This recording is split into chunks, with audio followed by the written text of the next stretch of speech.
The phone rang. It was my brother, and he said, "Mother has passed." And I just, I thought it was a joke. I thought maybe she ate so much she passed out, And I just said, I laughed, and I said, "What do you mean?" He said, "She's dead. She's been murdered." I can still hear the words in my ears.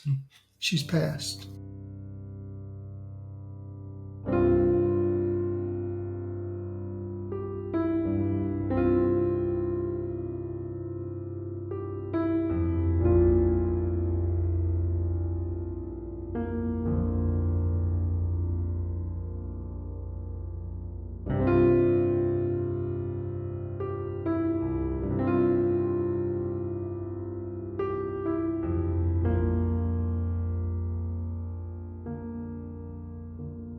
Welcome back to Missing. I am Tim, here today with Lance. Lance, how are you today?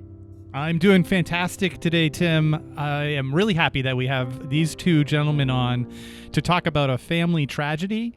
Happy in the sense where they finally have come to terms with needing to get the word out there, and they've used this platform to help them do so.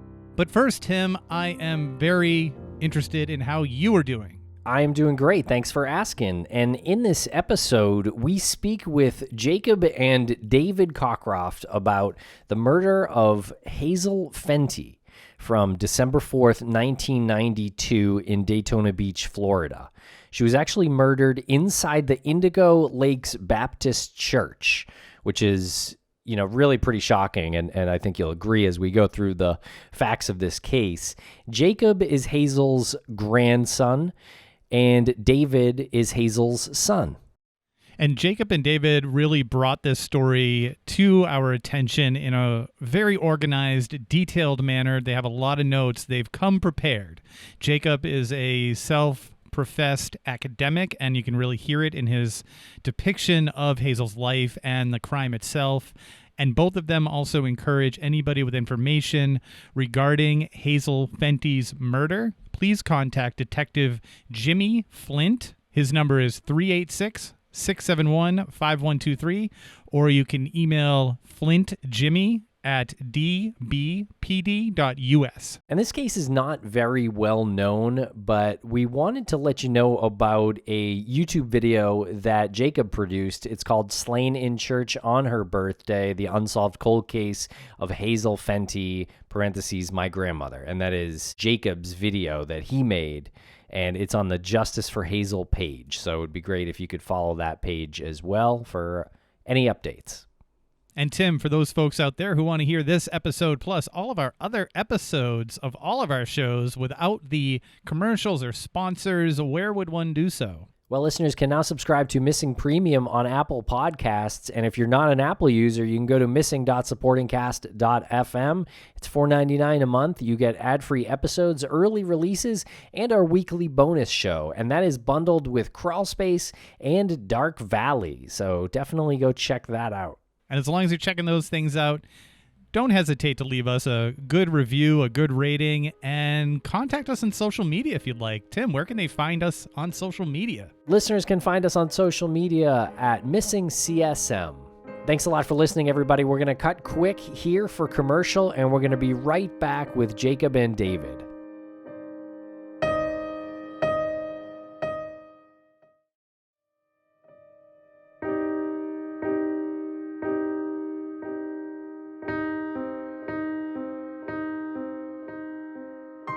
I'm David Cockcroft, and this is my son, Jacob. We both live in Little Rock, Arkansas. I'm retired. I've been in finance, the business, and also we owned a bookstore for 20 years, which Jacob managed after I retired. So we have that in common. And so I worked, sort of in my 20s and early 30s. I helped manage the family business, the bookstore. And then I decided I wanted to go back to school and become a speech language pathologist, so a speech therapist. So I did that, and now I teach undergraduates. I teach speech pathology at the University of Arkansas at Little Rock. Now, they brought up the bookstore and how they owned this bookstore for a long time. It was the family business. When we just thought that was such a cool detail, and we asked them to elaborate on that just a little bit further. Well, it was called Wordsworth Books. It was the oldest bookstore in Central Arkansas, by far the largest, very involved in the community. I bought it from the second owner, and we had it longer than anyone. When Jacob decided to go to graduate school and work on speech pathology, his mother decided to sell it. So we parted with it. It was like losing a child, really. It was our home for so many years. It's still going. They're doing a great job. They've spiffed it up a little bit. Still, it's a real treasure for Little Rock to have an independent community bookstore. And Dad would once a month or so go on the local news station and give book recommendations. They called me the book man. I never knew if that was a good thing or not. We asked Jacob why he reached out to us. My grandmother was, when I was about 14, she was murdered, and it was something that we didn't talk about for a long time. And then recently, we just kind of decided we wanted to kickstart the investigation again. Last year marked the 30th anniversary of her death, which was in 1992. But a few years ago, with the interest in the Golden State Killer and genetic genealogy, we heard about that, and we thought, maybe this could apply for our case. So we got in touch with a detective who was working the cold case unit, where she lived in Daytona Beach. From there, just the past couple of years, we've kind of been following, any developments. And I started kind of researching and looking into it because I was 14 when it happened, and I didn't know much about it. And here the Cockcrofts take us through Hazel's life from birth, her marriages, and some of her work history. My mother's name was Hazelle Louise Fenty. She was beloved by everybody. She was a mother, a grandmother, a great-grandmother. It was just so shocking to have her be murdered on her birthday in a church where she worked. It was her 76th birthday. Some of the news accounts said she was 77, but she was born in 1916, and it was in 1992. I would say that the immediate family has never really recovered. You mentioned an open wound.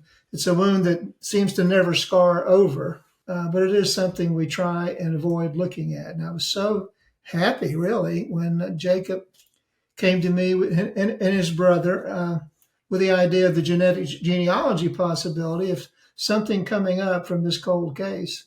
And that was about almost 3 years ago. And he's just taken it and run with it. And it's just been really rewarding for me to have him involved.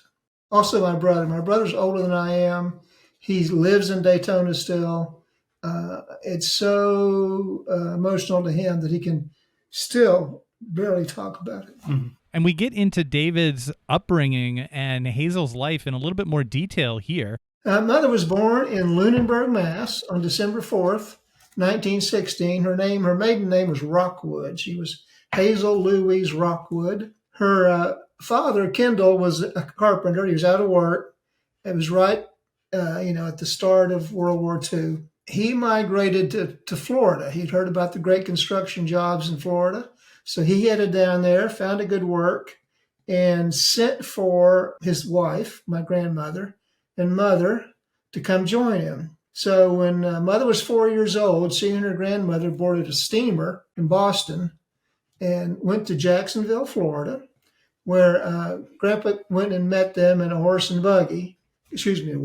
and wagon, actually, and drove them the 100 miles south to the Daytona Beach area. There's actually a small town just south of Daytona called Port Orange. And mother started school when she was 4 years old, and she graduated when she was about 17. She married right away, an older man, and had 2 children, my half-brother and half-sister. And then, unfortunately, before my brother was even born, her husband died. So she found herself a young widow at the start of World War II, 2 small children. She went to college for a year to try and get an education, but she just couldn't stay away from the kids. Started working, and she worked most of her entire life in one form or another. She just had to always be busy. She married my dad in 1940. And I was born in 1949, and they divorced about 10 years later. So I only got to stay with mother 1 year. It was a weird situation where I alternated 1 year with my dad and 1 year with my mother. And he moved to Alabama, where he was from. So I was constantly between those two worlds. She was just active all the time. She was really devoted to her church. She loved young people, and I mean young adults. She worked constantly with young married couples. And even when I was in my teens, we quite often had married women, sometimes single women with children, staying with us because they were being abused by their partner or their husband. And Mother would just take them in and take care of them for months. And that was just the kind of person she was. Very trusting, very active. Like I said, she collected. It was fun growing up. It really was. She was very independent, especially for a woman sort of in the, mid 20th century. So she got married 3 times. Her third marriage was to Walter Fenty. Fenty, and that's why her last name is Fenty. I don't know much about it, but it didn't last very long. It lasted about 6 years. There were no kids from the marriage, and then from that point on, she was basically just by herself. She just lived by herself. She bought 3 properties when she left. When she and Walter separated, she went and bought a big old Florida type house that had 2 houses beside it. She cleaned them up, fixed them up. My brother's a carpenter, and rented them out. And that's how she pretty much lived for the rest of her life. That's where she lived when she died. She collected postcards, especially those with a Florida connection. And her collection grew so large that it's now a major asset of the Historical Society there in Daytona, which she was president of. We used to go on day trips on the weekends, junk sales and places, and pick up old postcards. It was just a lot of fun. She also collected dolls. She's a big doll collector. And later in life, when she left her job, she started a small business making postcards, greeting cards out of used stamps, and actually had 300 or 400 customers around the country. And she did that forever. She was just always busy. Unfortunately, when I moved to Little Rock in 73, we did not get down there as often as we should or could have. But we did get down there quite often. Jacob would go down. My older son actually spent 2 weeks down there with her. And I think they always had a good time at their grandmother's house. Would we go about once a year? Yeah, sometimes twice a year, holidays. And here David speaks about Hazelle's postcard business. Listen, I don't know where she got the idea. She had manufactured about 50 punches, like you punch a hole in something, little hand punches. They were shapes of hearts and stars and diamonds. And, she had them specifically made. And then she would get used postcards.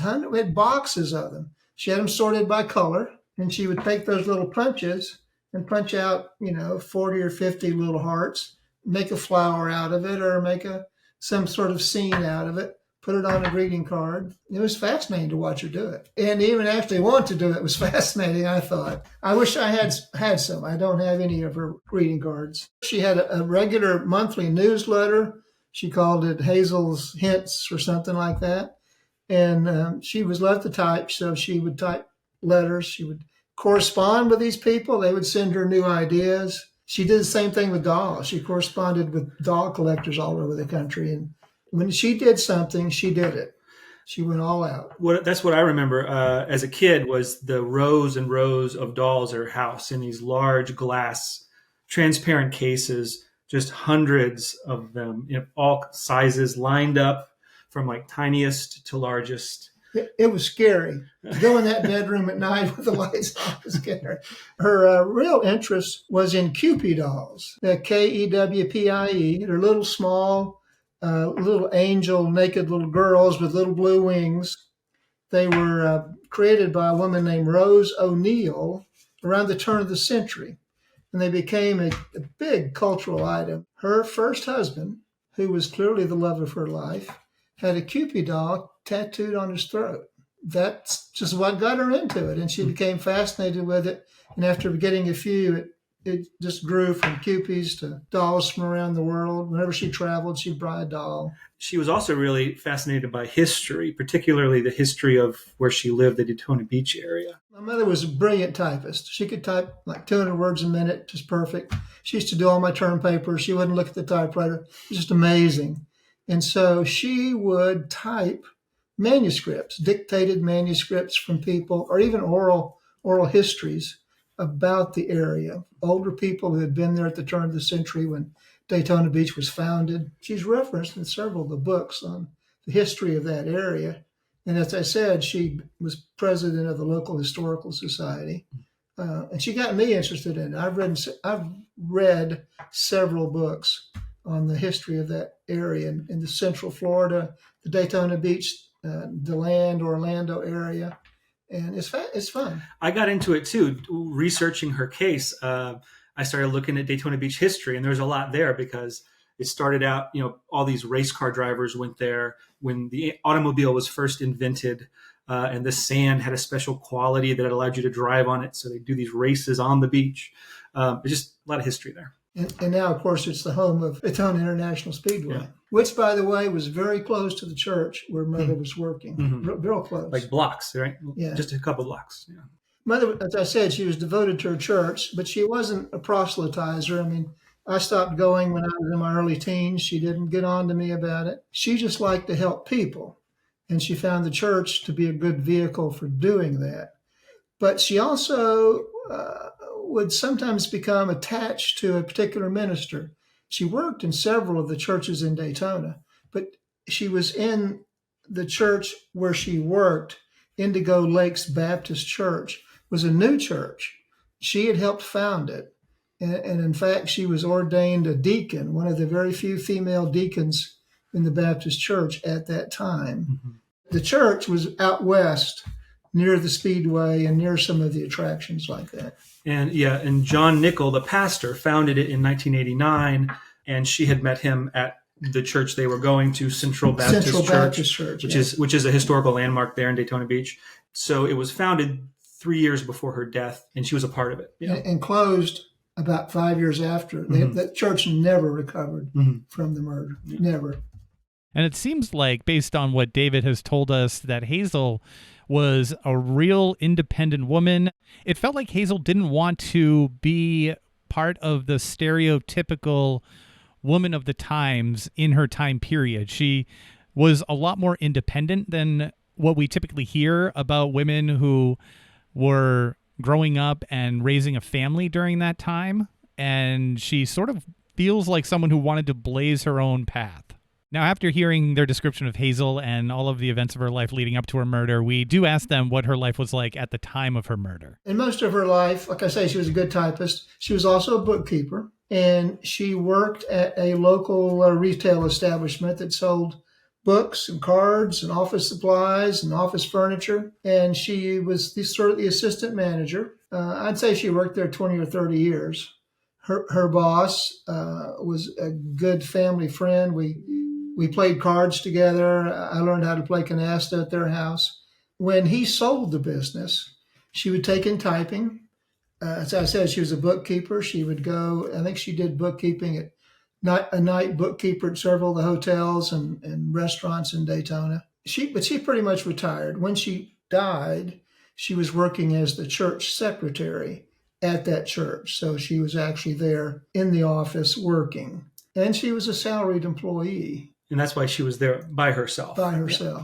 And I later, just as a side note, I was the executor of her estate. She was making $200 a week as the church secretary. And I found in her records that she was donating $200 a week to the church. So in essence, she was giving her time free at the church. David takes us through the moment he first heard of his mom's murder. So it was just so shocking to lose her. I was home after work on a Friday evening, and I talked to Mother earlier in the day. At that particular time in my career, I was a stockbroker, and I'd spoken to her from the office, and I knew she was going out to lunch with her preacher friend, and then going to dinner that night with my brother. And she seemed happy, in good spirits. And about, 6:30, 7 o'clock, the phone rang. It was my brother, and he said, "Mother has passed." And I just, I thought it was a joke. I thought maybe she ate so much she passed out, or she passed gas. I mean, it was something like a joke. And I just said, I laughed, and I said, "What do you mean?" He said, she's dead. She's been murdered. They were supposed to go to dinner, and it was like after dinner time. I thought it was some kind of joke. She passed out. She ate so much. It was shocking. It really was. He was his voice was calm, and I can still hear the words in my ears. She's passed. From that point on, it's really almost a blank to me. I was just in shock. The next thing that I remember was her funeral, and hundreds of people filled the church, and she was so greatly loved in the community. We weren't even sure how we got down there. Can't remember if we flew were or trying drove. to. Yeah, we were like, I thought we flew. You thought we drove. Like, but we went down there the next day, and my brother had been a policeman, so he was the main contact with the police. In fact, I never spoke to anyone, I don't think, and I kind of left it in my brother's hands since he was there and he was local. He knew the chief of police. And we'll be right back after a quick word from our sponsors. Thanks to our sponsors, and now we're back to the program. And here, Jacob takes us through Hazel's activities on the day she was murdered. The information I have basically comes from the initial police report, which I have a copy of. And so that's how I'm able to kind of put these pieces together. But what we know for sure is that the last person to see her alive was the pastor of the church, John Nickel. The man who founded the church, he was there with her, and they had lunch earlier that day to celebrate her birthday with his wife at their home. So they had lunch at his home with his wife, and then I guess the two of them went to the church to take care of some business. She was working on the church bulletin. So the last time he saw her alive, according to him, was around 4:15 p.m. on December 4th, 1992. She was making copies in her office. There's a photocopy machine in the church. Her office was in the back corner, and then his office was right next to hers. And so she was in her office making photocopies of the bulletin at 4:15 when he said goodbye. She told him at the time, according to Nickel, that she was going to be leaving around 5 p.m. because it was her birthday, and she was going to get ready, and then she was going to meet up with her son, my Uncle Sandy, who lives there, and his wife. They were expecting her around 6. She doesn't show up at 6. They wait another hour, and then my Uncle Sandy calls Pastor Nickel at home, and Nickel lived only just a few minutes from the church. He lived maybe 5 minutes away by car. So Sandy called the pastor and said, I haven't heard from my mother, will you go check on her? And so Pastor Nickel agreed to go check on her, and he drives to the church. So he gets there approximately 7:15 p.m., notices that there are lights on when they shouldn't be on, notices that Hazel's car is still in the parking lot. And so he parks there at the church, and the church is kind of secluded. It's kind of surrounded by trees. It's in the city, but it's kind of off this road, and it's a little bit secluded. He parked, he went in the front entrance, and there were a lot of entrances to this building, and he went in the front entrance, and he found her immediately as he entered. To the right, there was a nursery area. So apparently they had a child care center there. She was found in the nursery. Her throat was slashed, and she was also sexually assaulted. In addition to being murdered, she was sexually assaulted. And so Nickel was the person who last saw Hazel alive, and then was also the person who found her body. We asked Jacob and David when he called police. So he didn't call the police. He called his wife and told her to call the police, and so she called the police. So according to Nickel, he doesn't touch the body. He goes to the nearest phone, which is in another room. He doesn't call the police. He calls his wife, and he tells her to call the police. And then I'm not sure why he did this, but for some reason, he then went back to her office. Back in her office, which was not, by the front entrance, but in the back of the building, he went back to her office, and there was a phone there. And from there, he called my Uncle Sandy and told him the news. And then he also after that, he called his son, told him what was going on, so that when the police arrived, my Uncle Sandy was there at the crime scene, and as was John Nickel, his wife, and his son. After he made those 2 other calls to my Uncle Sandy and his son, he then, according to him, went outside and just sat and waited for the police, who arrived about 15 minutes later. Did that ever strike anybody as odd, or was that questioned at all? It struck me as odd when I first read it. Why would you not immediately call the police? I don't know. And again, this is just from what he told police according to the report. This is what he told the police he did. He was looked into as one of the persons of interest, obviously, since he was the last person to see her alive and also discovered the body, had access to the location.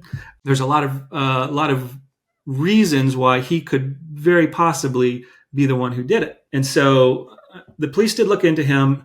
I think he was 61 at the time. So he's still alive, but must be in his 90s now. And as far as I know, they never cleared him. But at the same time, they never found any conclusive evidence that pointed to him. And he was actually kind of an interesting figure because I think one of the reasons that my grandmother kind of found him so interesting and was a little enamored with him possibly was because he was kind of a celebrity in the sort of Southern evangelical circles, because in the 60s, during the civil rights movement, he'd been a big public figure regarding the integration of churches in the South.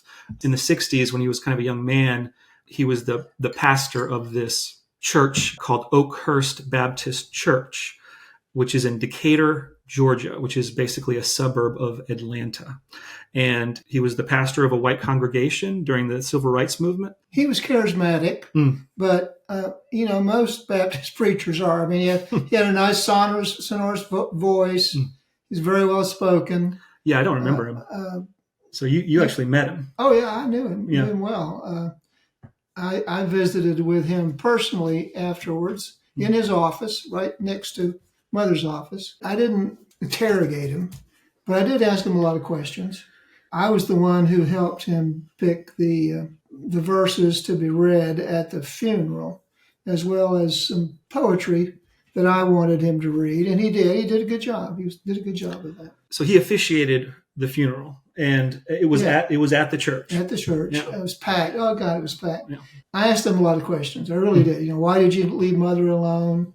How could you do that? I don't know. I just grilled him. My brother was always convinced that he was the one, and I don't know why, but it was disturbing. But he handled it well. Now, as I said, the church folded not too many years thereafter, and John Nickel left shortly after Hazel's murder, citing that being the reason that he couldn't go on anymore, at that place. So he moved on shortly after that. My brother said that when he was outside and one of the policemen came out of the front door where Mother was, he put his finger up to his throat and went like that. And so from that, Sandy just assumed that her throat had been slit. Jacob mentioned that it was a nursery, but they had the Christmas tree for the church there, and they had presents for the kids on the floor right where it happened. And I never understood I don't know if she ran and that's where he caught her, but under a Christmas tree with presents for children. It was odd where she was. She should have been in the back corner. So why was she? It's a large building. It's not a very small building. So what was she doing there? So we have a lot of questions, a lot of sort of unanswered questions. Nothing was stolen. It wasn't a robbery. Yeah. Her car was there with the car keys on the seat. She never locked anything. Mm-hmm. It doesn't look like a church. It looks like a commercial office building. It's one level. It's large, several entrances, and there's a parking lot in back and in the front. And we asked Jacob and David if they thought Hazel would have let a stranger into the church. There's some question about would she let a stranger in the door? And I don't know. She may have been cautioned by my brother and by Mr. Nickel, don't let in strangers. If somebody came, knocked on the door and said, my car's broken, can I use your phone? I think she would open the door. I mean, she was just that kind of person? That's one of the questions. Yeah. Like I mentioned earlier, the church had numerous entrances. According to the incident report, there were 17 entrances. And when the police arrived, they did a check around the building to see if there was any sign of forced entry. So they checked the windows and the doors. There was no sign of forced entry. According to John Nickel, he said at the time that he left, the only entrance that was unlocked was one of the back entrances, which is the one right next to Hazel's office. That was unlocked, and the other 16 entrances were all locked. That's according to John Nickel. And when they arrived, I mean, I assume that door was still unlocked. I can't quite remember, but I know that there was no sign of forced entry. And so that really begs the question, did she let someone in? You know, one of the big questions I have is, was this an acquaintance or was this a stranger? And if you read the report, it becomes clear kind of quickly that the detectives and the police pick up on this idea of it being just some random stranger that walked by. In the report, there's a couple of instances where they sort of find a couple of transient people nearby and that act suspicious, and they kind of make a note of it in the report. And so there's a couple of instances of that. But you can see early on that the investigation went down the road of a random person just somehow got in and killed her. And we asked the Cockcrofts if they believed Hazel's murderer was an acquaintance of hers. I kind of feel like the chances are much higher that it was an acquaintance of hers. A random stranger just seems a little far-fetched. And then you think about the fact that, you know, statistically, most people are killed by people they know, and just leads me to conclude, and this is just my opinion, but that it was someone she knew. And the big question is why? What would the motive be? What would the motive be? If it was just some bum walking by the door, why wouldn't he take the car? Why wouldn't he drive off in the car instead of walking? The church is very close to where I-95 goes. And I heard the policeman say, well, he probably just hitched a ride on I-95 and he's gone now. I mean, just far-fetched stuff like that, which really made no sense to me at the time. Now, David and Jacob had explained that the doors were locked in the church, and that came from the police report, but we wanted a little further explanation on that, a little further clarification. Did that information come from Nickel to the police, or was that something that the police had discovered and noted on their own? Yes, that comes from the initial police report, and that's what John Nickel stated to the police. Did John Nickel say why he went in the door where she was found as opposed to going back to her office door? He said that as he pulled in, the first, you go by the front entrance as you pull in, and he saw the light was on in the nursery, and he wondered why that was. That seemed odd, so he stopped there, according to him. And here Jacob mentions a couple of newspaper reports about a red truck lead that eventually kind of fizzled out. There was a couple of the newspaper reports talk about a red pickup that was seen driving away from the scene around 5 p.m. But, that didn't lead anywhere. And all the newspaper reports I've read from that time, they just kind of all say, yeah, we don't have a motive. We have no idea why this might have happened. We don't know. So just seemed like the police kind of thought it was a stranger and then kind of ran out of leads quickly. And here we asked Jacob and David if they knew anyone who was upset at Hazel around the time of her murder. We never heard of anybody that was upset with her. There was one person of interest. I guess I never heard that term used by the police. But as I said, Mother taught a young adult Sunday school class. And I heard through one of her friends that there was a young man in the class who became sort of attached to Mother, emotionally involved with her, and that there was some sort of an argument, and he left the class angry. He apparently lived in an apartment very close to the church. I always thought he should have been the prime suspect, but the police checked, as I was told, and supposedly he was in Tampa with his mother at that time. Of course, that's his mother giving him an alibi. I don't know if they checked any other way of finding out. And here Jacob takes us through an unidentified person of interest. We did have one person that we thought, my family and I thought, could really be could know something or have been responsible. And I don't want to publicly name this person. I can tell you that it was a young male, and he was an acquaintance, and he was connected to the crime scene. And at the time, he was a young man, but he went on to become a career criminal. He has a number of felonies that have happened since this murder. 2 of these felonies involve assaulting victims over the age of 65. He didn't murder them; he just assaulted them. He has a record of kind of a varied record of DUIs, trespassing, these two violent felonies. He's just kind of an impulsive, violent guy. He could have easily had access to this crime scene. I think that's a coincidence. I mean, that to me, I was like, oh, that's a big coincidence.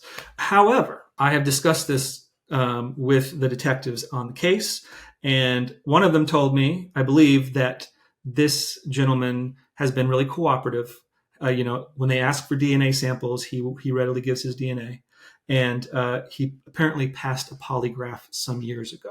So there's still a question, maybe he had nothing to do with it. So I don't want to name him, but we're kind of at a point where it's just like, where do we go from here? The evidence that's there just is kind of at this point not able to give us any answers. And so we're really doing like a big media push just so we can get the word out there and try to get interest in this case. Enough people know about this case, maybe we can get some movement on it. And maybe someone in the Daytona Beach area, I'm sure someone knows something. Saw something or heard something or Yeah. heard somebody say something later that's relevant.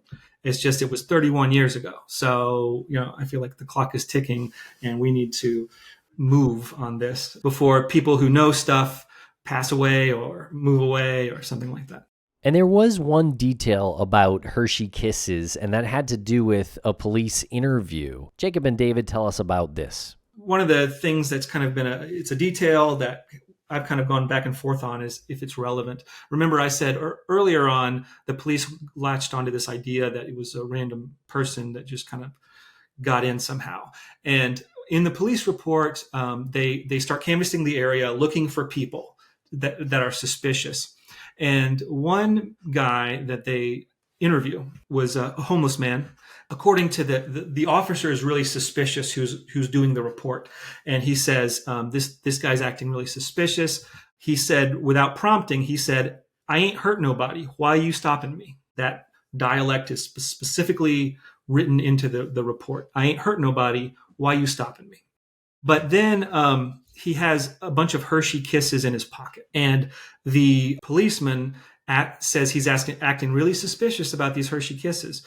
And I asked him 3 times where he got them from, and each time he gave me a different answer. The cops obviously think this is really super suspicious, but it's Pastor Nickel who's the one that says, "Oh yeah, she normally has some Hershey Kisses on her desk, and now they're not there." The Hershey Kiss guy was taken to the station, interviewed, and this was documented, and then he was released. So that was the outcome of that. But the Hershey Kiss thing makes me wonder about the whole thing about, was something taken? Going back to those articles, it talked about how in sometimes something is taken, but it's subsequent. It's not a robbery. It's subsequent to the crime. And so that makes me wonder, well, if the Hershey Kisses thing is true, then that could be the thing that was taken. I don't know. Now, one of the more interesting and kind of bizarre details that came up after the murder of Hazelle Fenty is this detail about a red ruler that was left protruding out of a drawer. And here Jacob tells us a little bit more about that. Yeah, according to the police report, there was a red ruler, and it's described as sticking out of the pastor's desk drawer, sticking out of the middle of it, just kind of hanging there horizontally. The drawer was not locked. It was just kind of like closed on the end of the ruler. Pastor Nickel, according to him, he was like, "I didn't leave it like that. And I don't know if Hazelle came in to get my ruler, why she would leave it like that." So it basically just stumped everybody. And it was just a random clue that is very strange and odd. It kind of makes you wonder, maybe someone was there looking for something. Maybe they opened the drawer. They were going through the pastor's drawers and closed them quickly, and the ruler accidentally slid out. Maybe they were trying to pry it open with the ruler, but again, it was unlocked. Yeah, such a weird detail there. I wonder if that's an actual clue. What do you think? Well, it's interesting because by all accounts, it seemed like this was something that was always left in the same spot, and pretty much everything on that desk was seemingly left in the same spot, and there'd be no real reason for this ruler to be sticking out of the desk drawer at such a weird angle if it wasn't like somebody had gone through there kind of hastily and then shut it without really paying much attention. And we'll be right back after a quick word from our sponsors. Thanks to our sponsors, and now we're back to the program. You may have noticed earlier in the conversation that Jacob mentioned that Hazelle was sexually assaulted. Here he goes through some potentially relevant statistics about sexual assault on elderly folks. Because it's still an ongoing investigation, I don't want to give out too many details. There's some details I can't talk about, so I can't really go into a lot of specifics. But I decided I wanted to do some research on this, and there's not a lot of research because what they call sexual homicide of the elderly is a very rare, unusual type of crime. So there's not a lot of research out there on it. But I did find, and I didn't look extensively, but I did find a couple, like 2 articles that I sent you guys. And then I went through, and because it's a lot of information, I tried to distill it down into what I think the most important things are. So one of the articles, which is called Sexual Homicide of Elderly Females, it's by 2 authors, Safarik and Jarvis. And the main points that it kind of points out is, first of all, it's a younger offenders that do this type of crime. So it's not, the elderly are not typically attacked by the elderly. They're typically attacked by young men who are, in their 20s and 30s. Next, an overwhelming majority of the offenders walked to the crime scene or lived within 6 blocks of it. In this article, they take a look at 128 cases of sexual homicides of elderly victims, and they look for commonalities. So 56% of those 128 cases, the offender lived within 6 blocks, and 81% walked to the crime scene. So that, I think, is significant and interesting. Chances are the offender did live very close to the crime scene. Explains why the car wasn't taken. But yeah, so they walked to the crime scene, right? So that explains the car. 73% lived in the neighborhood for at least 10 years. So they're from there. White offenders were 4 times more likely to be admitted than African Americans. African American offenders were more likely to break in. So the fact that we don't see forced entry, to me, seems to conclude that it is kind of likely that the offender was most likely white, but that's just from the statistics, Usually firearms are the most likely cause of death.